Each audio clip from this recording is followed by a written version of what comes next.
네, 지금부터 발표 시작하도록 하겠습니다.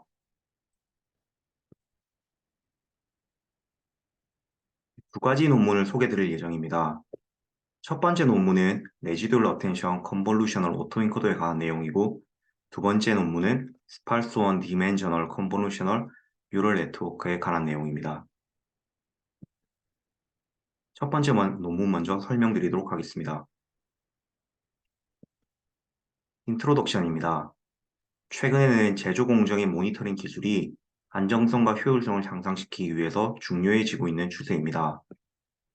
그래서 고차원 및 비선형의 복잡한 프로세스에서의 새로운 모델들이 필요하게 되었는데, 아래 왼쪽 그림에서 보시는 컨볼루셔널 오토인코더나 오른쪽에서 보시는 어텐션 메커니즘 등이 제한되고 있습니다. 본 논문에서는 레지듀얼 어텐션 컨볼루셔널 오토인코더를 제한하고 있습니다. 이것은 기존의 오토인코더에 컨볼루셔널 커널 레지듀얼 어텐션을 결합한 일명 RACAE를 제한하고 있는데요. 왼쪽에서 보시는 그림이 기존의 오토인코더입니다. 오른쪽에서 보시는 그림이 본 논문에서 제안하고 있는 RACAE인데요. 그림에서 보시듯이 인풋 데이터가 들어가게 되면 컨볼루션 레이어와 풀링 레이어를 각각 두 번씩 거치고 어텐션 메커니즘을 거쳐서 또한 디코더 파트에서도 디컨볼루션 레이어와 업샘플링 레이어를 두 번씩 거쳐서 아웃풋이 출력됩니다. 그림에서 보시듯이 중간에 레지듀얼 어텐션 블락이 삽입되어 있는 형태입니다. 앞에서 보신 어텐션 메커니즘을 조금 더 자세히 보겠습니다. 어텐션 메커니즘은 훈련 중에 중요한 특징에 집중하도록 하고 또한 어텐션 행렬을 구성하여 민감하지 않은 특징의 영향을 줄이는 데 도움을 주고 있습니다. 왼쪽 아래 그림이 어텐션 메커니즘의 모식도라고 할 수 있는데요. 풀링 레이어를 거쳐서 H라는 인풋 데이터가 소프트맥스 함수를 통해서 A라는 출력을 내보내고 있습니다. 오른쪽 식에서 보시면 알파 i는 계산된 어텐션의 가중치입니다. 아래식에서 보시듯이 A라는 어텐션을 적용한 후의 출력 벡터는 계산된 어텐션의 가중치와 인코더에 의해 추출된 특징의 곱의 합부로 출력되고 있습니다. 다음은 레지듀얼 어텐션 블락 부분을 좀 자세히 살펴보도록 하겠습니다. 레지듀얼 어텐션 블락은 이전 특징을 네트워크 뒷부분으로 전달함으로써 느린 학습 문제를 해결할 수 있는 부분입니다. 아래서 보시듯이 레지듀얼 러닝과 어텐션 메커니즘으로 구성되어 있습니다. 아래 그림이 레지듀얼 어텐션 블락의 모식도인데요. 인코더에서의 정보를 어텐션 블락을 통해서 디코더로 보내고 있습니다. 오른쪽 식에서 보시듯이 HX가 레지듀얼 어텐션 블락의 출력입니다. 식을 살펴보시면 이해에 도움이 되실 것 같습니다.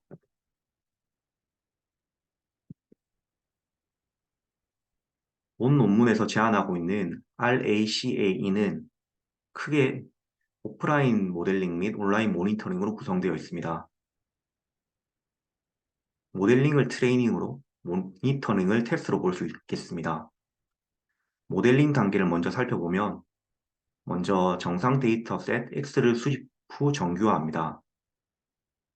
그 다음 RACAE 모델을 훈련시키고 피처 및 재구성 매트릭스를 추출합니다. 그 다음 T스퀘어와 SP 통계량을 계산하고 그를 토대로 스레숄드를 결정하게 됩니다. 모니터링 단계를 살펴보면 먼저 리얼타임 데이터 셋을 수집 후 정규화하고 또한 RACAE 모델에 입력해서 피처와 재구성 매트릭스를 추출합니다.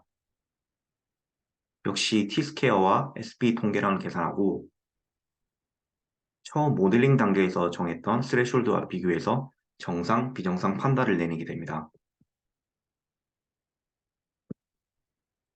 다음은 실험 단계입니다. 본 논문에서는 평가 지표로 두 가지를 사용했는데 먼저 DR이라는 평가 지표부터 설명드리도록 하겠습니다.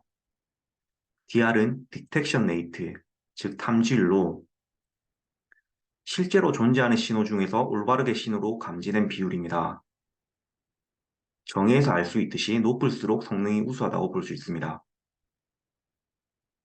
예시를 들어보면 전체 환자 중에서 실제로 암이 있는 환자가 100명이라고 할 때 암으로 판정받은 사람이 90명입니다. 이때 트루 파지티브는 90명, 폴스 네거티브는 10명으로 DR은 90%라고 할 수 있겠습니다. 두 번째 평가 지표는 FDR입니다. FDR은 폴스 디텍션 레이트로 거짓 탐지율이라고 할 수 있습니다. 정의를 살펴보면 신호로 감지된 것 중에서 신호로 잘못 감지한 비율입니다. 역시 정의에서 알 수 있듯이 낮을수록 성능이 우수하다는 것을 알 수 있습니다. 이것도 예시를 들어보면 전체 환자 중에서 실제로 암이 있는 사람은 90명일 때 검사 결과 암으로 잘못 판정받은 사람은 50명이라고 해보겠습니다. 이때 트루 파지티브는 90명, 폴스 파지티브는 10명으로 FDR은 35.7%라고 할 수 있겠습니다. 본 실험에서는 TEP라는 데이터셋을 이용해서 실험을 진행했습니다. TEP는 과학 공정 엔지니어링과 공정 제어 분야에서의 연구와 개발을 위해 개발된 모델입니다. TEP는 21종류의 프로세스 고장을 포함하고 있다고 합니다. 아래에서 보시면 말씀드렸듯이 폴트 넘버가 1번부터 21번까지 있는 것을 알 수 있습니다.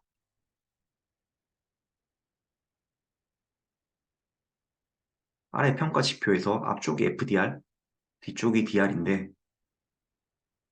아래에서 보시듯이 RACAE의 성능이 가장 우수한 것을 확인할 수 있습니다. 왼쪽이 T2 통계량 기반, 오른쪽이 SP 통계량 기반입니다. 둘 다 RACAE의 이 모델이 평균적으로 가장 우수한 성능을 보이고 있습니다. 앞서 말씀드린 T스퀘어 통계량을 간단하게 설명드리도록 하겠습니다. T스퀘어 통계량은 다변량 통계 분석에서 사용되는 통계량으로 호텔링스 T스퀘어드라고 불립니다.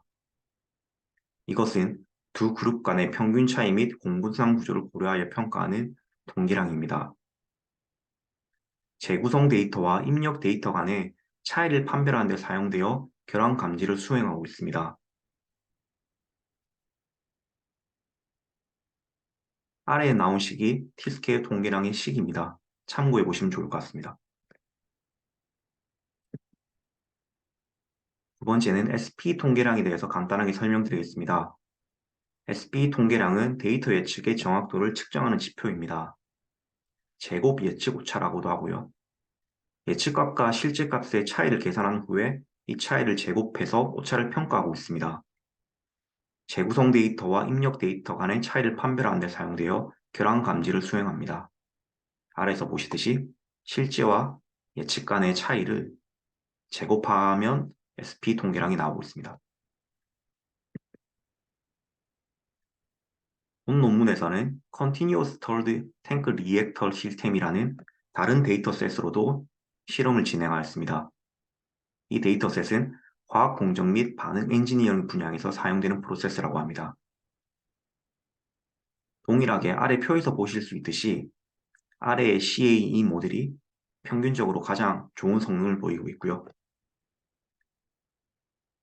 오른쪽 위 그래프에서 보시면 RACAE 모델이 스레숄드를 기준으로 명확하게 구별하는 모습을 보여줍니다. 그에 반해 아래쪽에 있는 다른 모델들은 스레숄드를 기준으로 명확하게 구별하지 못하고 있습니다. 마지막으로 CAE 모델과 RACAE 모델을 비교해 봤습니다. 아래에서 보시듯이 RACA가 오차가 더 작고 수름이 더 빠릅니다. 또한 평균 DR이 더 높은 것을 확인할 수 있습니다. 결국 레지듀얼 어텐션 블락이 CAE의 성능을 개선할 수 있다는 것을 보여줬다고 할 수 있습니다. 다음 논문 설명드리겠습니다. 인트로덕션입니다. 데이터 기반 폴트 디텍션 앤드 다이어그노시스, 즉 FDD가 최근에 활발히 연구 중에 있습니다. 최근에는 복잡한 프로세스 데이터에서 효과적인 피처의 추출이 필요해지면서 무의미한 정보는 삭제하고 결함을 구별하는 정보는 보존이 필요하게 되었습니다.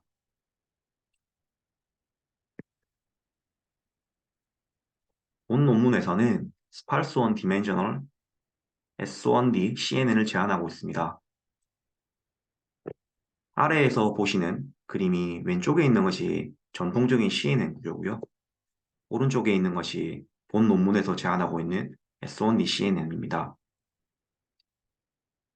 구조를 살펴보면 인풋 벡터가 투입되면 컨볼루션 레이어와 풀링 레이어를 각각 3번씩 거치고 스파르스 레이어와 풀리 커넥티드 레이어를 거쳐서 아웃풋 레이어가 도출되는 것을 볼 수 있습니다.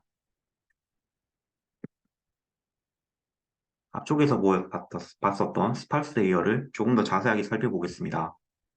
스파르스 레이어는 마지막 풀링 계층과 FC 레이어 사이에서 웨이터와 함께 삽입되고 있습니다. 이 스파르스 레이어는 불필요한 웨이트를 줄여서 더 효율적인 학습이 되게 도움을 주는 역할을 하고 있습니다. 아래 그림이 스파르스 레이어의 구체적인 구조인데요. 중간쯤에 있는 W1부터 WN이 앞서 말씀드린 웨이트라고 할 수 있습니다. 즉, 이 위에 웨이트들을 조절해서 더 효율적인 학습이 되도록 하고 있습니다.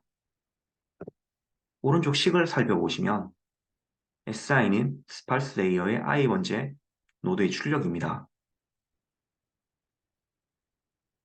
WI는 i번째 스파르스 웨이트고요.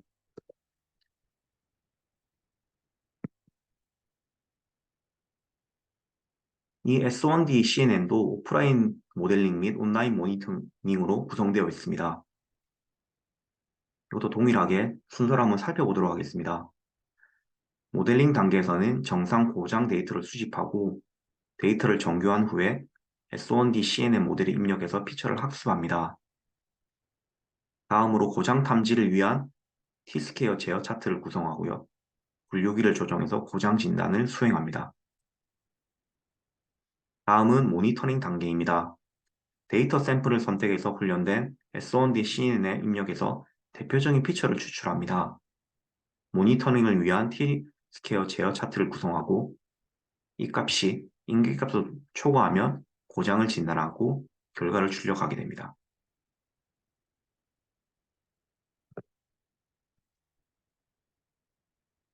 본 논문에서도 TP 데이터셋을 이용해서 성능을 실험을 했습니다. 역시 아래 표에서 보시면 아래 지표는 어큐러시입니다. 케이스 1은 폴트 4와 폴트 13번째 폴트를 합쳐서 케이스 1을 만들었고요. 케이스 2는 6번째, 12번째, 13번째를 합쳐서 케이스 2를 만들었습니다. 역시 마찬가지로 4번째, 9번째, 11번째 폴트를 모아서 케이스 3를 만들었습니다. 세 가지의 경우 모두 다 어큐러시가 S1D CNN이 가장 우수하다는 것을 보여주고 있습니다. 두 번째는 이 피처를 시각화해 봤는데요. TSNE를 사용해서 S1D CNN에 의해 추출된 피처를 시각화했습니다. 아래에서 보시면 처음에 인풋 데이터에서 잘 구별되지 않던 데이터들이 컨볼루션 레이어와 풀리 커넥티드 레이어를 거쳐서 명확하게 구별되고 있는 사실을 확인할 수 있습니다. 다음은 디텍션 타임입니다. 디텍션 타임을 아래 표에서 살펴보면 효과적인 피처 학습으로 디텍션 타임 또한 우수하다는 것을 확인할 수 있습니다. 역시 다른 데이터셋으로도 실험을 진행해 봤는데요. 다른 데이터셋에 있어서도 S1D CNN이 가장 우수한 것을 오른쪽 표에서 확인할 수 있습니다. 마지막으로 결론입니다. 첫 번째 설명드렸던 Residual Attention Convolution Autoencoder에 관한 논문은 RACAE 기반의 T-스퀘어 및 SP 차트를 제안했습니다. RACAE 인코딩 단계는 컨볼루션 레이어와 풀링 계층으로 구성되어 있으며 디코딩 단계는 디컨볼루션 레이어와 업세플링 레이어로 구성되어 있습니다. 실험을 통해서 컨볼루셔널 오토인코더와 레지듀얼 어텐션 블락이 결합 감지능 성능을 향상시킬 수 있다는 것을 검증했습니다. 두 번째로 설명드린 스파르스1 디멘셔널 컨볼루셔널 뉴럴 네트워크에 관한 논문은 전통적인 CNN에 의해 추출된 피처맵은 일반적으로 많은 정보를 포함해서 고장 진단에는 불필요한 것들이 많았습니다. 그래서 S1D CNN은 효과적인 피처 익스트랙션을 위해서 스파르스 레이어를 통해 피처를 선택할 수 있었습니다. 역시 실험을 통해서 제안된 방법이 복잡한 다변량 제조 공정의 FDD에서 다른 전형적인 DNN보다 우수한 성능을 가진다는 것을 검증하였습니다. 지금까지 발표 들어주셔서 감사합니다.